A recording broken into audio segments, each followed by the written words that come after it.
الحمد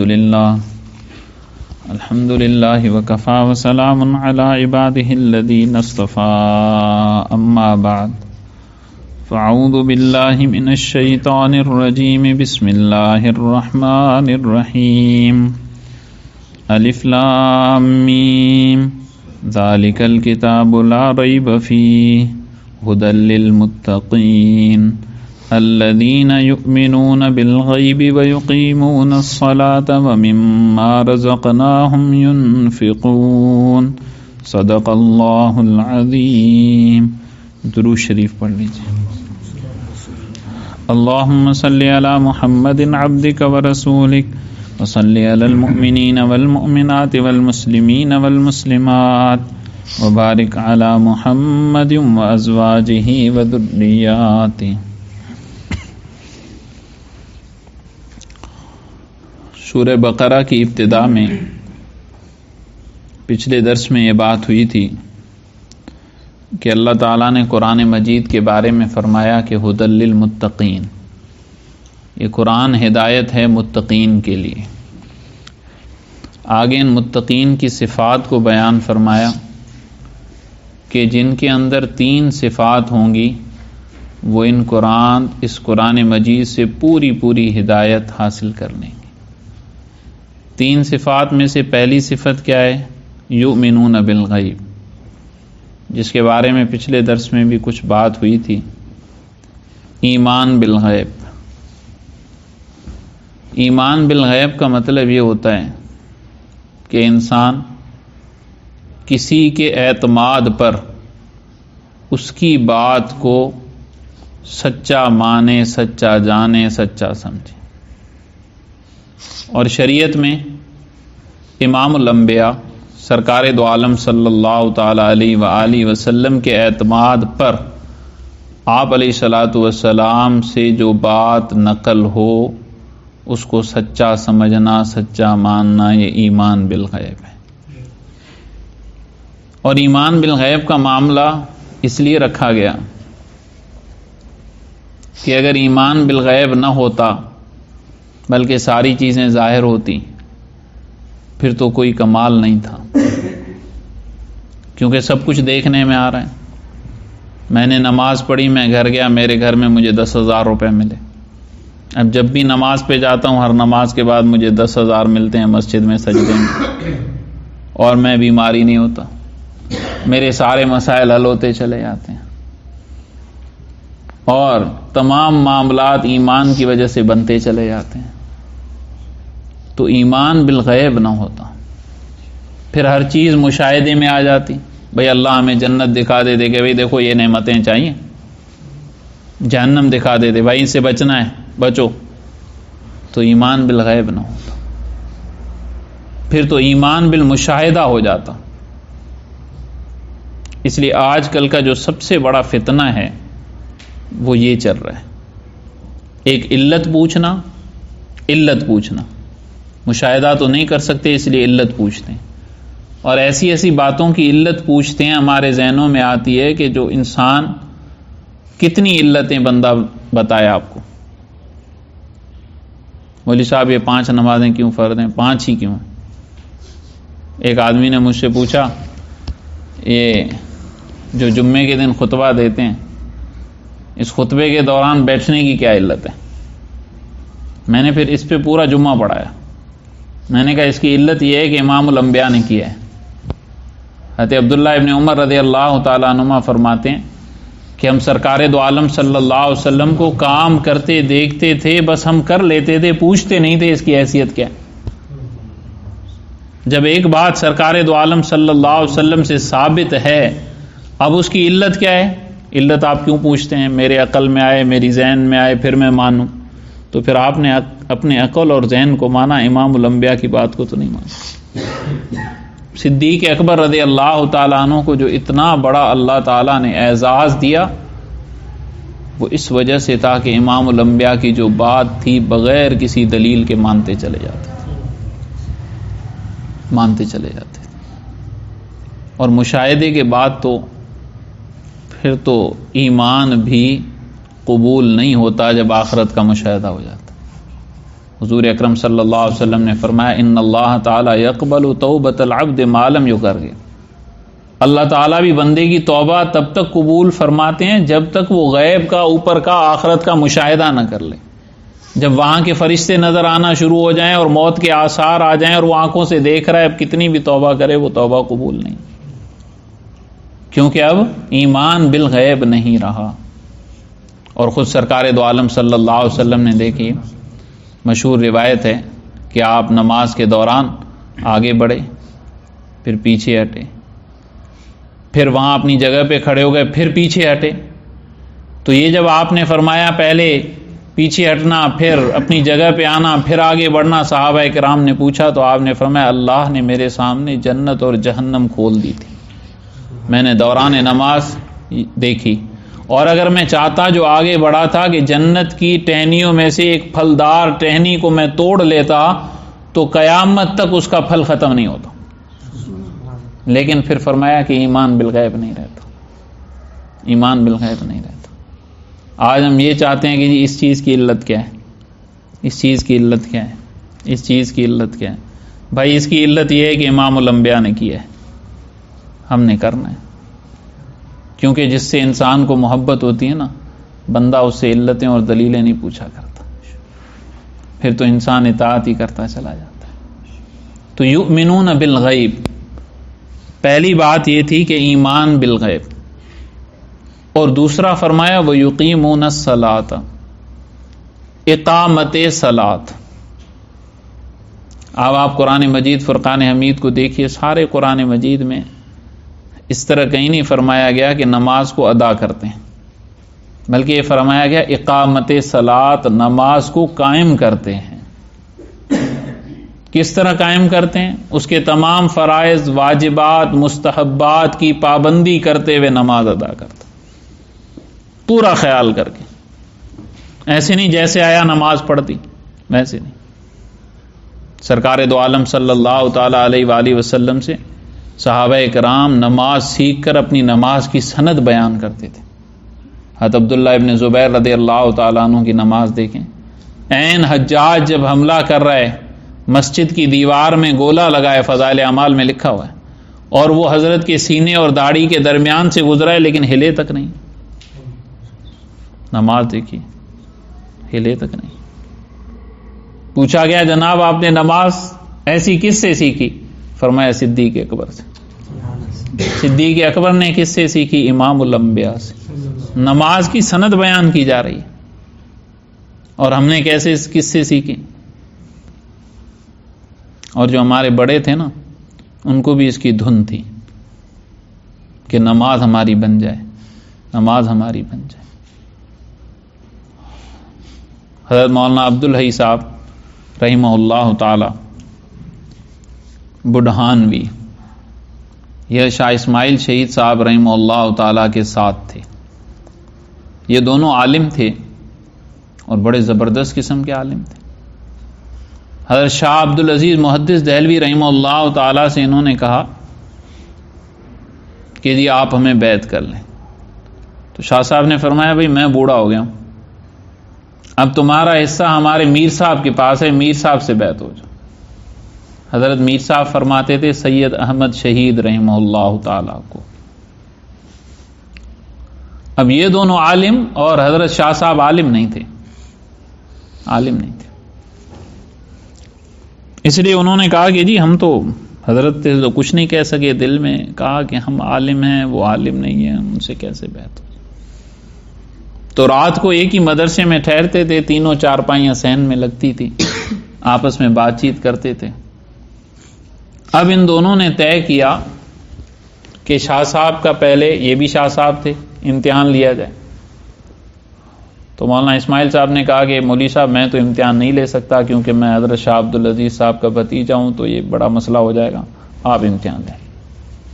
کہا جی ٹھیک ہے۔ اب امتحان کیا لیا جا رہا ہے آپ اندازہ لگائیں۔ میں عرض کر رہا تھا نماز کی فکر۔ حضرت مولانا عبداللہ صاحب نے کہا حضرت میرا ایک مسئلہ ہے، ایک میری تمنا ہے۔ فرمایا بھائی بولیں۔ کہ میری تمنا یہ ہے کہ میں زندگی میں 2 رکعت ایسی پڑھوں جیسے سرکار دو عالم صلی اللہ علیہ وسلم کے صحابہ نماز پڑھا کرتے تھے. 2 رکعت ایسی پڑھوں, یہ میری تمنا ہے, صحابہ جیسی نماز. اب صحابہ کی نماز کیسے تھی؟ قرآن مجید نے فرمایا وَبِالْأَسْحَارِ هُمْ يَسْتَغْفِرُونَ, رات کو اٹھ کے تہجد پڑھنا اور سحری کے وقت استغفار کرنا, اور رو رو کے استغفار کرنا, رو رو کے استغفار کرنا.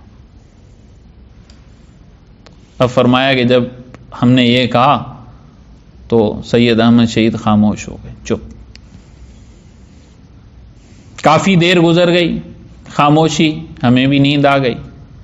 پتہ نہیں کیا وقت تھا کہ اچانک فرمایا مولانا, اور فرمایا اتنے روب سے کہا کہ مولوی عبداللہ صاحب فرماتے ہیں کہ میں کانپ اٹھا. مجھے کہا مولانا اٹھو, جاؤ اللہ کے لیے وضو کرو, جاؤ اللہ کے لیے وضو کرو. فرمایا میں چند قدم گیا, پھر مجھے بلایا مولانا. میں واپس آیا, میں کہا جی حضرت. فرمایا آپ نے سمجھا میں نے کیا کہا؟ جاؤ اللہ کے لیے وضو کرو. 3 مرتبہ ایسے بلایا.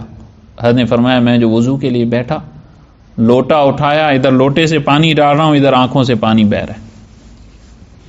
ایسا رونا کبھی نہیں آیا جو وضو میں رونا آیا. جب وضو مکمل کر کے پھر گیا حضرت کے پاس, فرمایا جاؤ مولانا اللہ کے لیے 2 رکعت پڑھو. فرمایا اب جو میں گیا تو مجھے ایسا سکون نماز میں ملا, ایسا لطف آیا اور ایسا میرا رونا بندھا کہ میں نے 2 رکعت نماز بڑی مشکل سے پوری کی, روتے روتے. جب سلام پھیرا تو خیال آیا کہ او ہو میں نے سورہ فاتحہ تو پڑھی نہیں, واجب چھوٹ گیا, قرأت کی نہیں, نماز کیا ہو. فرمایا دوبارہ. اب دوبارہ روتے روتے روتے نڈھال ہو گئے, 2 رکعت پھر پوری کی. پھر خیال آیا کہ فلاں واجب چھوٹ گیا, پھر اللہ اکبر. پھر فرمایا روتے روتے, پھر خیال آیا فلاں واجب چھوٹ گیا, پھر اللہ اکبر. پھر روتے روتے جب 8 رکعت پوری کی, اس وقت سحری کا وقت ہوا, اور دل میں خیال آیا کہ عبدالحی تو 2 رکعت بھی نہیں پڑھ سکتا خدا کے سامنے جو پوری ہوں اور کامل ہوں.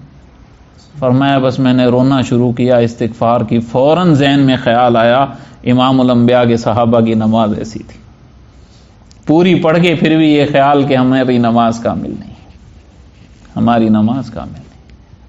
اس لیے ہمارے حضرت مولانا رشید احمد گنگوہی رحمہ اللہ تعالیٰ فرمایا کرتے تھے میاں جو سب کچھ کر کے بھی جس کو یہ خیال آئے کہ میں کچھ نہ کر سکا, اسے سب کچھ حاصل ہوگی. مجھے یاد ہے میں رائے گنج میں تھا, حاجی صاحب رحمہ اللہ تعالیٰ, حضرت مولانا جمیل صاحب رحمہ اللہ تعالیٰ, اللہ تعالیٰ ان حضرات کی قبروں کو منور فرمائے.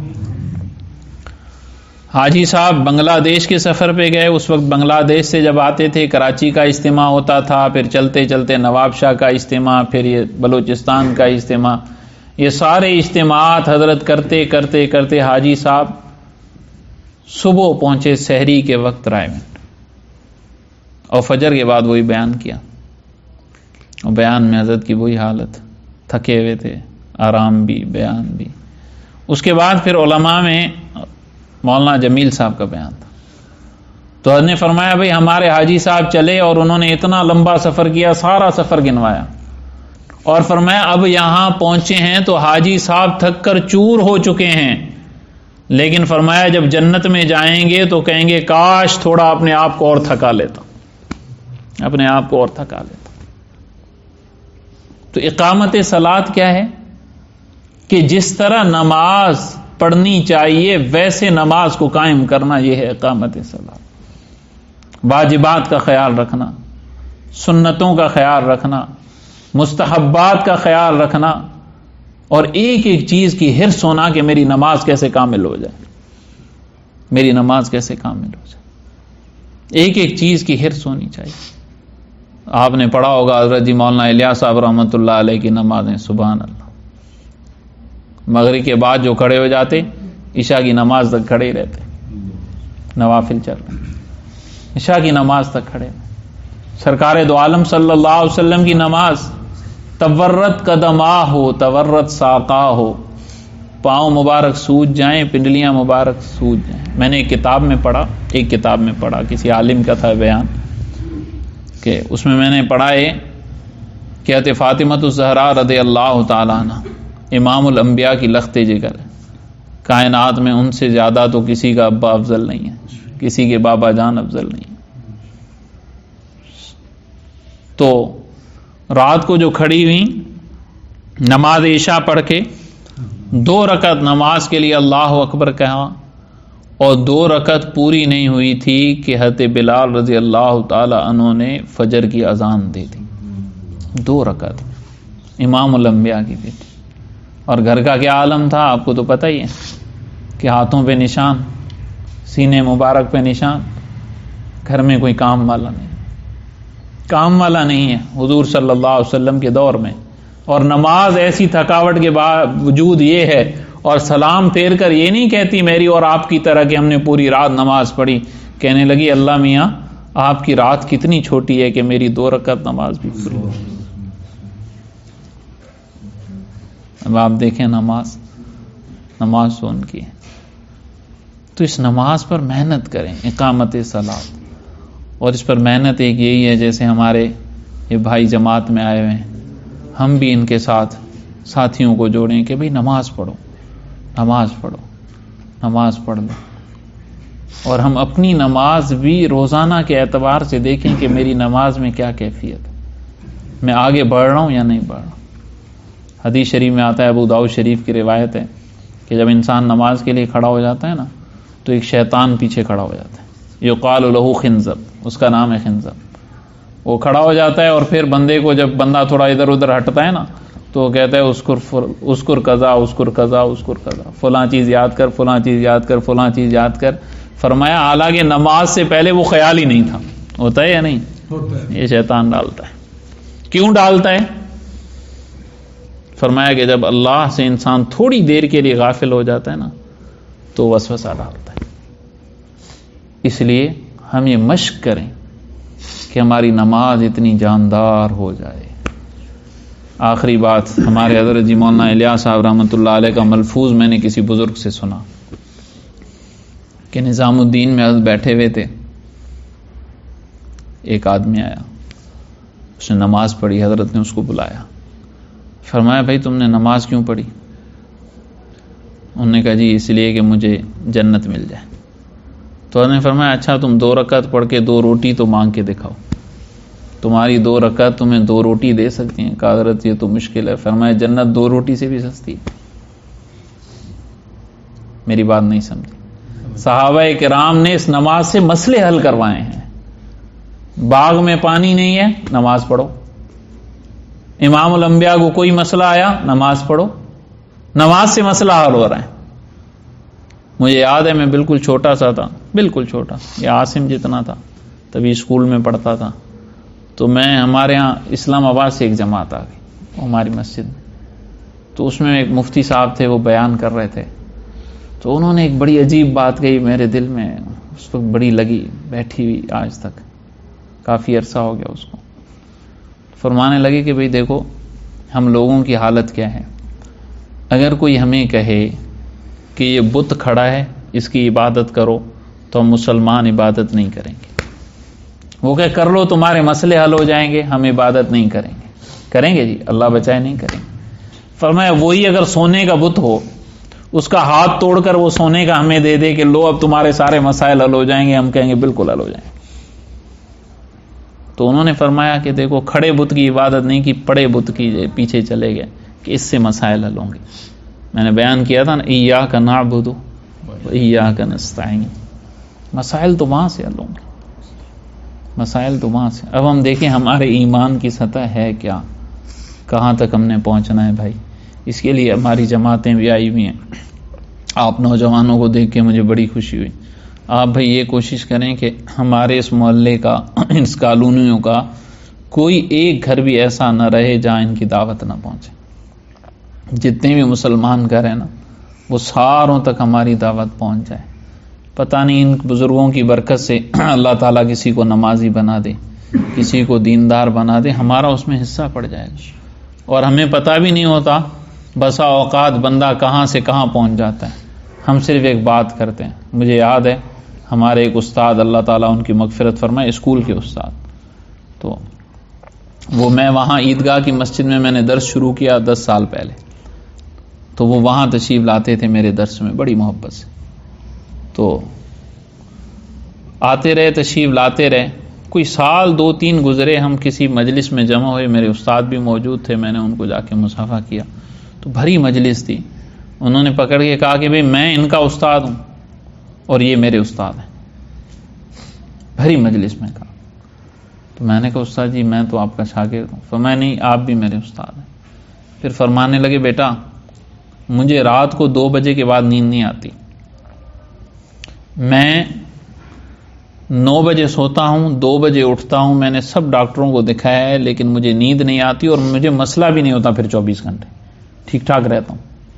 70 سال عمر ہو گئی ہے میں، ہمیشہ کا یہ معمول. تو جب میں اٹھتا تھا نا، میں گانے سنتا تھا، میوزک سنتا تھا ساری رات. آپ نے کہا قرآن پڑھا کرو، تہجد پڑھا کرو، اور ہر نماز کے ساتھ ایک نماز قضا پڑھا کرو. تو فرمایا 3 سال ہو گئے میں سفر میں ہوں یا حضر میں ہوں، میری نہ تہجد فوت ہوئی ہے، نہ قرآن فوت ہوا ہے، نہ نماز کے ساتھ نماز فوت ہوئی. اب آپ اندازہ لائیں، میں نے تو ایک بات کہہ دی لیکن وہ عمل کرنے کا ایسا جذبہ اللہ نے دے دیا. اور وہ انشاءاللہ وہ ساری چیزوں کا ثواب اللہ مجھے دیں گے. تو ہمارے کہنے سننے سے بھائی ایک آدمی بھی لگ جائے گا نا. ہماری نماز تو پتہ نہیں کیسی ہے لیکن اس کی مقبول نماز کا ثواب اللہ مجھے اور آپ کو دیں گے. اسے کوشش کریں. کام یہ ہمارا تھا کہ ہم ویسے ہی پورے محلے میں گشت کرتے، ایک ایک کو لے کر آتے نماز کے لیے. میرا اور آپ کا کام تھا. اللہ ان کو جزائے خیر دے، یہ ہمارے کام میں ہمارا تعاون کرنے آ گئے بغیر کسی فیس کے، بغیر کسی کہے. کاروبار میرا ہے بھائی حمزہ، آ گئے یہ کام میں ہاتھ بٹانے کہ جی پیسے فیس کتنی لوگے، کہا نہیں فری میں کریں گے. تو بھائی ایسے تو اچھے آدمی ہیں نا جی، تو ہم ان کے ساتھ مل جائیں. اللہ تعالی ہمارا بھی خاتمہ بالخیر فرمائے اور اللہ تبارک و تعالی ہمیں اقامت صلاۃ کی توفیق عطا فرمائے. دعا فرما لیں. اللہم لک الحمد ولک الشکر کما انت اہل، فصلی علی محمد کما انت اہل، وافعل بنا ما انت اہل، انک اہل التقوی و اہل المغفرہ. مولا کریم جو کہا گیا سنا گیا اس کو قبول فرما لیجیے. کہنے سننے والوں کو مولا کریم اس پر عمل کی توفیق عطا فرما دیجیے. مولا کریم ہمیں ایمان بالغیب کا پکا اعلیٰ سے اعلیٰ درجہ نصیب فرما دیجیے. مولا کریم جو مومنین متقین کی صفات ہیں وہ عطا فرما دیجیے. مولا کریم قرآن مجید کو ہماری ہدایت کا، ہماری نسلوں کی ہدایت کا ذریعہ بنا دیجیے. مولا کریم ہمیں قرآن کے عاشقوں میں شمار فرما دیجیے. مولا کریم اتباع سنت کا جذبہ عطا فرما دیجیے. رب کریم یہ جو جماعت کے ساتھی جہاں جہاں سے تشریف لائے، مولا کریم ان کے ایک ایک قدم کو اپنے دربار میں قبول فرما لیجیے. ان حضرات کی، ان کے پیچھے جتنے بھی متعلقین ہیں، خاندان والے ہیں، محبین ہیں، مخلصین ہیں، سب کی جائز مراد اور حاجات کو پورا فرما دیجیے. مولا کریم ان کو، ہم سب کو، اس مسجد کو پوری عالم اسلام میں، پوری دنیا میں ہدایت کا ذریعہ بنا دیجیے. مولا کریم ہم سب کو ذرے اور ذریعے کے طور پر قبول فرما لیجیے. ہم سب کو ذرے اور ذریعے کے طور پر قبول فرما لیجیے. مولا کریم آج ہماری خالہ زاد کا انتقال ہوا ہے، اللہ ان کی مکمل مغفرت فرما دیجیے، درجات بلند فرما دیجیے. رب کریم پسماندگان کو صبر جمیل، اجر عظیم عطا فرما دیجیے. مولا کریم ہم سب کو جب تک زندہ رکھیے اسلام پر عافیت کے ساتھ زندہ رکھیے. اے اللہ سعادت والی زندگی عطا فرما، شہادت والی موت عطا فرما. ربنا تقبل منا انک انت السمیع العلیم وتب علینا انک انت التواب الرحیم. وصلی اللہ تعالی علی النبی الکریم محمد وآلہ واصحابہ واتباعہ الی یوم الدین. جزاکم.